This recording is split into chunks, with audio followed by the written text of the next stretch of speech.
mendapatkannya di fisika listrik magnet atau di waktu sekolah pasti ada ya mengenai hukum Coulomb, walaupun mungkin penjelasannya masih sebatas analisis rumus saja, masih belum ada analisis vektornya.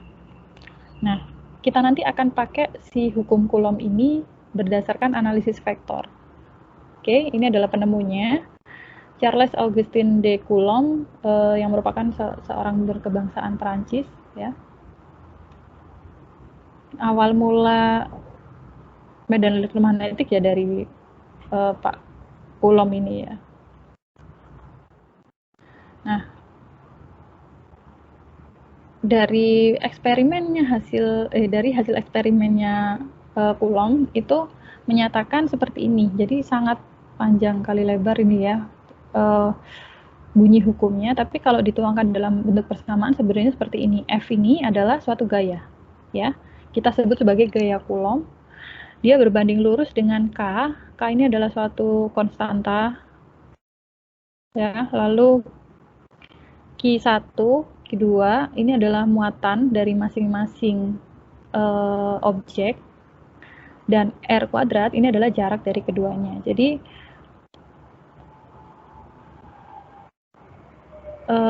hasil eksperimennya Pak Coulomb itu menyatakan bahwa ada interaksi antara dua muatan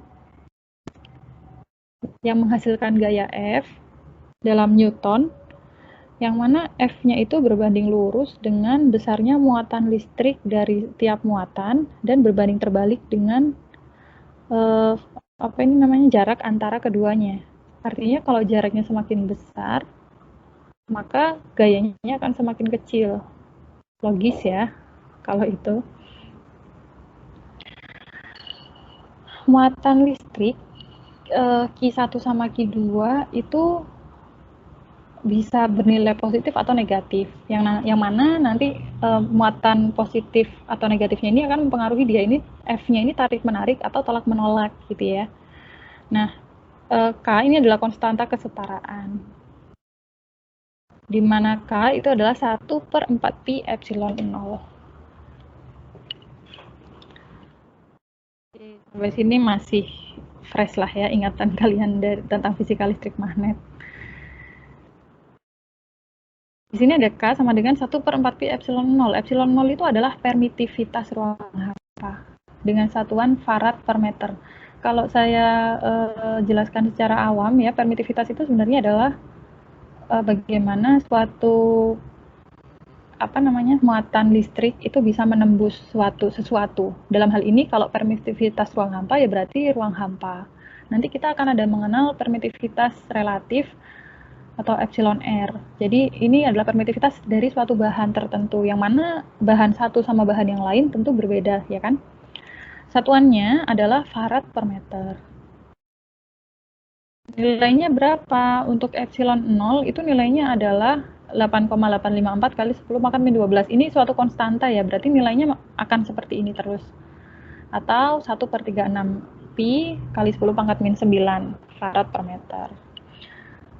Ini khusus untuk permitivitas ruang hampa. Nah, sehingga kita dapat mengganti K dari hukum Coulomb itu dengan 1/4pi epsilon 0 kan, sehingga hukum Coulombnya jadi seperti ini. F sama dengan Q1 Q2 per 4pi epsilon 0 R kuadrat.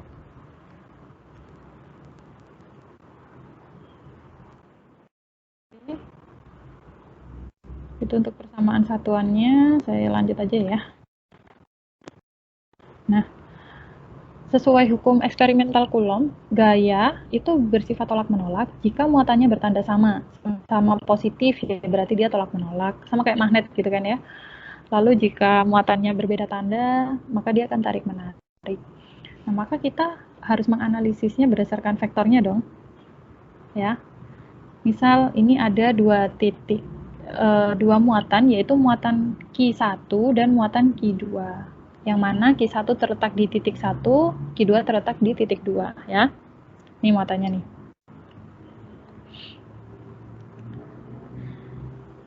Kita bisa menganalisisnya secara vektor. Q1 ini kan pasti punya nilai ya, punya besar muatannya sekian kulom misal, atau sekian nanokulom gitu, atau negatif nanokulom. Jadi dia ada nilainya kan muatannya. Nah, letaknya pun dia diketahui. Ya, letaknya diketahui. Nah, karena koordinatnya diketahui, maka kita bisa mencari vektor posisi atau vektor radius dari masing-masing muatan tersebut. Nah, ini titik pusatnya di sini, 0, 0, 0. Cara mencari titik vektor radius adalah kita tarik dari titik pusat ke koordinatnya ya. Nih. Ini titik 1, kita sebut sebagai vektor radius 1. Ini juga ada vektor radius 2. Nah, ini kan nanti akan diketahui nih ya, X1, Y1, Z1 gitu kan. Kalau yang sini koordinatnya di X2, Y2, sama Z2.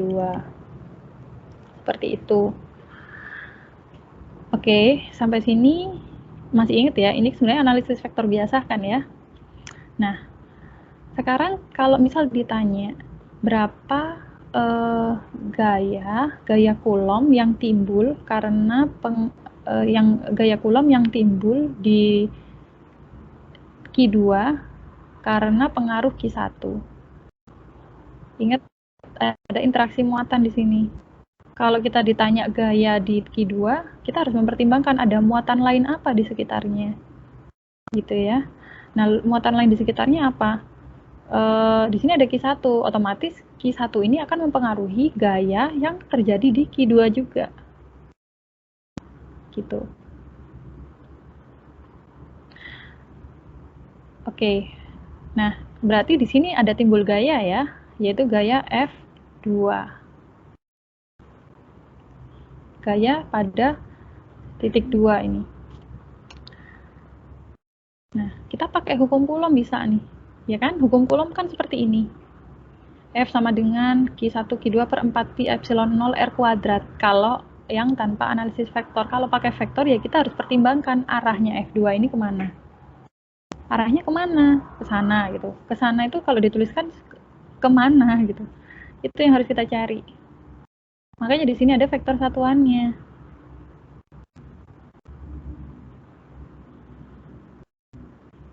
Nah, coba kita lihat ya dari rumus ini aja deh. F ini kan yang kita cari nih ya. Nah, Q1, Q2 ini adalah besarnya muatan. Sekian Coulomb gitu ya. Ini udah diketahui di soal. Lalu 4V epsilon 0 ini adalah suatu konstanta ya, udah ada nilainya. Nah, kita tinggal mencari ini nih, R12 kuadrat sama vektor satuannya. R12 itu sebenarnya kalau di hukum eksperimental Coulomb itu adalah jarak antara dua muatan ya kan. Cara mencari jaraknya bagaimana? Jarak antara dua muatan itu apa? Ya kita cari vektornya, vektor garis pada jarak tersebut, dan kita cari magnitudonya. Itu kan jarak ya. Jadi kita cari ini nih, jaraknya ini berapa. Nah, karena yang diketahui adalah vektor posisi R1 dan vektor posisi R2, maka kita bisa mencari vektor R12 di sini.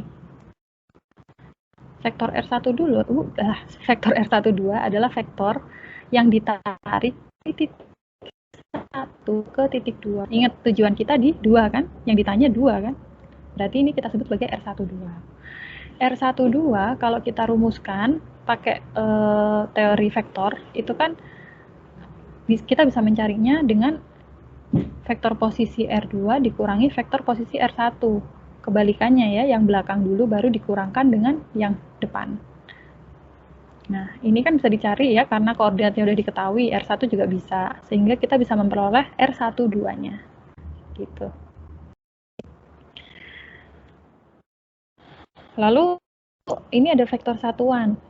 Vektor satuan A12, yaitu vektor satuan pada vektor R12 ini. Kalau digambarkan, diilustrasikan mungkin di sini ya, ini adalah A12. A12 pengertiannya apa? Adalah vektor satuan pada vektor R12 yang memiliki magnitudo sama dengan 1. Ya pakai rumus vektor satuan biasa ya. Vektor satuan sama dengan vektor dibagi magnitudo. Ini sudah diketahui kan ya. Ini juga bisa dicari. Ketemulah ini vektor satuannya. Seperti itu. Ada pertanyaan nggak? Silakan jika ada Saya pertanyaan. Bu, Ya. mau nanya Bu, itu kan itu gaya di F2. Hmm. Kalau misalnya gaya di F1-nya gimana Bu? Apakah R-nya itu R21, jadi em, R1 kurang R2 gitu Bu? Benar seperti itu. Kalau Kalau misalnya ditanya, kalau misalnya minus, nggak apa-apa ya Bu? nggak Kan apa-apa. nanti ketemu kuadrat jadi positif lagi ya Bu? Heeh.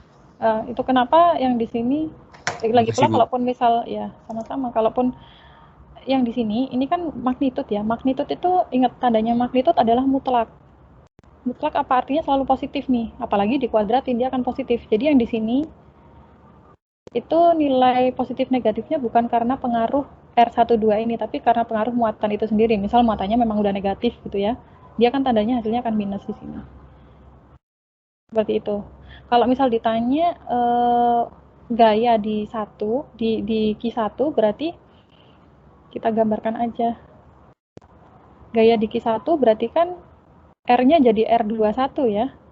Kalau R21 berarti R1 vektor posisi 1 dikurang dengan vektor posisi 2. Hasilnya akan sama tapi kebalikannya ini gitu. Karena gini ya, kalau kita gambarkan R12 itu sebenarnya adalah min R21 gini kan kalau dari konsep vektor dia sama vektornya tapi berlawanan arah ya. Cuman beda ininya aja, beda vektor posisinya aja nanti. Tapi untuk nilainya akan sama. Baik Bu. Pertanyaan bagus karena pertanyaan itu terkait dengan slide selanjutnya. Jadi gaya Coulomb itu kan bersifat timbal balik ya. Ya sama seperti aksi reaksi kan dia memenuhi itu juga. Gaya itu kan memenuhi gaya aksi reaksi. Jadi kalau timbul gaya di F2, maka di F1 juga ada timbul gaya tapi arahnya berlawanan. Seperti itu kan. Sehingga kalaupun misal tadi kita sudah memperoleh F2-nya sekian ya, misal sekian Newton gitu ya. Lalu kita tanya F1-nya, maka F1-nya sebenarnya adalah sekian minus sekian Newton. Gitu. Jadi kalau dituliskan di rumus jadi seperti ini ya. Perlu diperhatikan karena nilai magnitud R12 dan R21 itu sama, ya kan? Karena kan magnitud itu mutlak ya. Maka di sini tetap pakai R12, di sini juga R12. Kalaupun Anda tuliskan R21, yang ini pakai R21, dikuadratkan, nggak apa-apa. Hasilnya kan sama aja. Karena ini bukan vektor tapi magnitud, ya. Nah, yang membedakan apa antara F1 sama F2 ini nih? Yang membedakan vektor satuannya arahnya beda. A21 sama A12. Satunya ke sana, ya. Ini F2 satunya ke sana. Gaya reaksinya kemana? Ke sini. F1. Di mana F1 nilainya adalah minus F2. Oke, ada pertanyaan sebelum kita masuk ke contoh soal? Seru ya. Jadi di sini kita menggabungkan vektor dengan fisika, menggabungkan matematika dengan fisika. Dan ini baru permulaan. Belum ke del, belum ke diferensial. Oke, lanjut contoh soal. Nah, coba dibaca ya. Ada muatan Q1. Nilainya adalah 3 kali 10 pangkat min 4 Coulomb di titik M. Jadi titiknya udah diketahui koordinatnya ya. Dia pakainya SKP. Dan Q2 itu nilainya min 10 pangkat min 4 Coulomb di titik N. Yang koordinatnya juga diketahui di dalam ruang hampa. Jadi epsilonnya pakai epsilon 0. Tentukan gaya pada Q2 oleh Q1. Yuk, caranya seperti tadi ya. Saya gambarkan dulu aja di sini, soalnya nggak digambar sama dia ya.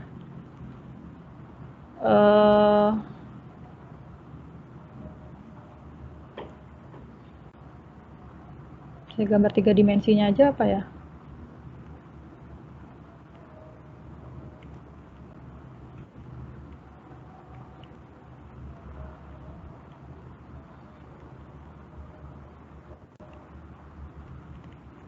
Titik M di 1, 2, 3. 1, 2, 3, 4, 5. 1, 2, 3, 4, 5. Oke, ini kira-kira aja ya. Titik M di 1, ini 1, ini 2, ini 3. Oke.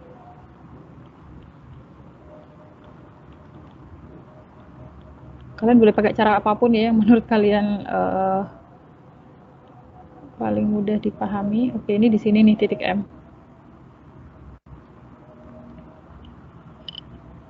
Lalu ada titik N. Titik M ini punya nilai Q1. Oke, ntar aja ya saya gambar itunya, muatannya. Lalu ada titik N di 2, 0, 5. Oke, ini 2, ini 0, 1, 2, 3, 4, 5. Ini 5.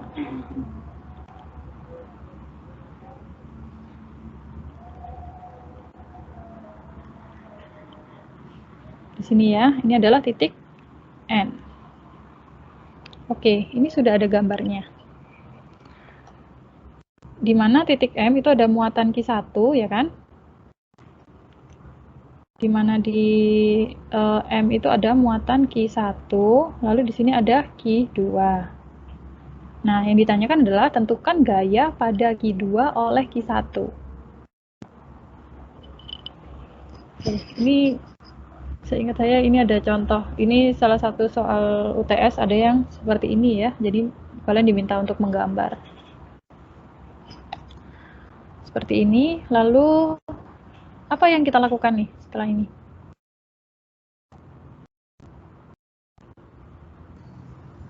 Cari R-nya, Bu.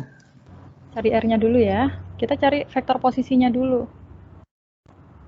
Ya kan? Kita boleh banget digambarkan di sini vektor posisinya. Vektor posisi adalah vektor yang ditarik dari titik pusat ke titiknya ya. Ini vektor posisi. Yang ini adalah vektor posisi R2, yang ini vektor posisi R1. Ya, pakai tanda garis di atasnya ya karena dia vektor. Nah, tentukan gaya pada Q2 oleh Q1. Kita perlu jarak antara Q1 sama Q2 dong, berarti ya. Oke, kita gambar garis di sini. Ini adalah R1, 2. Tentukan gaya pada Q2 oleh Q1. Berarti kan yang ditanya di sini ya. Berarti dari sini garisnya kita tarik ke sana. Ini adalah arah dari R12. Di mana di sini ada A12. Vektor posisi, vektor satuan ya. Nah, gayanya kemana? Gayanya kemana kira-kira?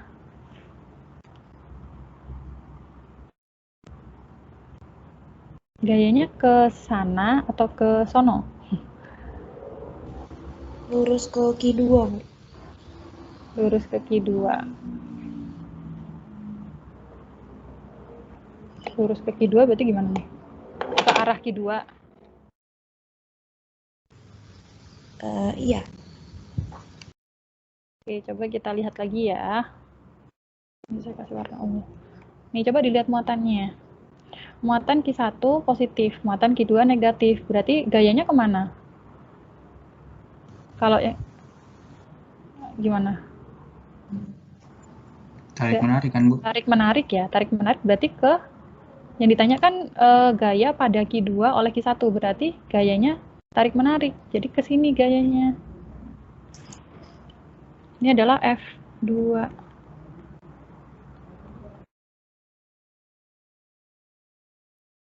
Menarik.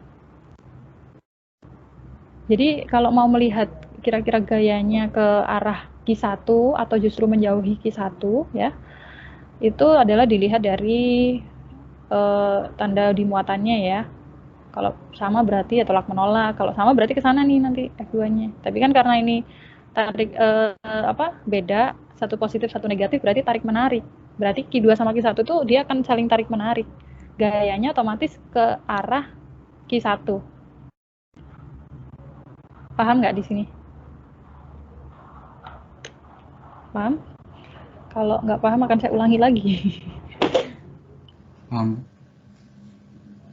Ya, jadi seperti ini ya analisisnya. Nah, oke, ini gambar udah lengkap nih. Tinggal kita hitung aja R12. R12 adalah R2 dikurang R1, ya kan? R2-nya berapa? Nah, ini kan berarti R2 kan berarti titik N ini ya. R2-nya adalah gimana? 2AX ditambah 5AZ, ya nggak? Nih, Iya, Bu. koordinatnya kan 2, 0, 5. Oke. Lalu di R1 itu adalah apa? R1-nya apa? AX tambah 2AY tambah 3AZ. Oke, pinter. Seperti ini ya. Nah, berarti R12 adalah R2 dikurang R1, berarti kita tinggal mengkurangkan aja tuh vektor posisi R2 sama R1-nya ya. Yang ini kita kurangkan sama sesama AX gitu, dan begitu seterusnya sehingga diperoleh hasilnya adalah 2 ini langsung aja ya. AX min 2AY ditambah 2AZ. Seperti itu. R12 udah ketemu. Ini adalah vektor vektor dari R12. Sehingga kita bisa mencari vektor ininya ya, vektor magnitudo vektornya ya, atau besaran vektornya. Kelihatan nggak nih ya, pakai rumus magnitudo biasa, yaitu akar 1 kuadrat ditambah ditambah min 2 kuadrat ditambah 2 kuadrat, hasilnya adalah 3. Nih, 3 hasilnya. Dari sini kita bisa hitung dong, A12-nya berapa? Vektor satuannya ya. Oke, rasanya itu nggak ada masalah kan, matematis aja. Nah, sehingga kita bisa mencari F2-nya. Karena semua komponen sudah diketahui. R12 sudah ada, A12 juga sudah ada. Ya kan? Ini tinggal dihitung aja. Hasilnya adalah seperti itu. Nah, kalau diperhatikan, ya, setelah tadi dilakukan operasi perkalian pembagian, maka bisa diperhatikan di sini ada magnitudo dari F2 dan ada vektor satuannya, serta ada satuan, jangan lupa ya, ada satuan ya untuk hasilnya. Kalau dijabarkan dalam vektor-vektor komponen, maka seperti ini. Sama aja, mau yang ini atau yang ini ya, hasilnya sama. Kan ini kalau dikalikan, min 30 kalikan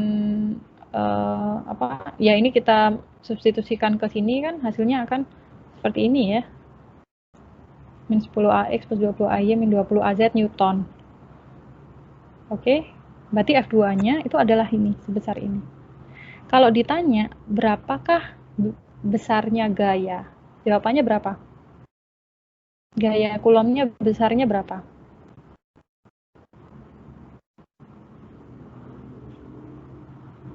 Ini udah ada hitungannya loh padahal. Besarnya gaya Coulombnya berapa? Seberapa kuat sih si F2 itu untuk menarik, saling tarik-menarik? Berarti kan kalau seperti itu yang ditanya adalah besarnya kan, besarnya gaya. Besarnya gaya adalah magnitudonya. Besarnya adalah min 30 Newton. Arahnya kemana? Ke arah ini. Ke arah A12, yang mana A12 itu adalah ini kan. Nih, ini sama ini kan sama. Gitu. Ini kan berarti kan kalau ditanya berapa besarnya gaya, berapakah besarnya gaya tarik-menariknya, ya sebesar min 30 ini. Tapi kalau ditanya berapakah vektor gaya Coulombnya, adalah ini. Gitu ya. Oke, ini pembahasan terakhir nih. Yang selanjutnya mulai masuk ke intensitas medan listrik. Ada pertanyaan nggak? Saya harap paham ya tentang ini. Ini baru awal penggunaan vektor untuk teori medan elektromagnetik. Nanti akan ada yang lebih rumit lagi dibanding ini. Kalau misalnya ini ada kesulitan, silakan ditanyakan. Atau kalau merasa masih belum lancar menghitungnya, ya latihan lagi ya.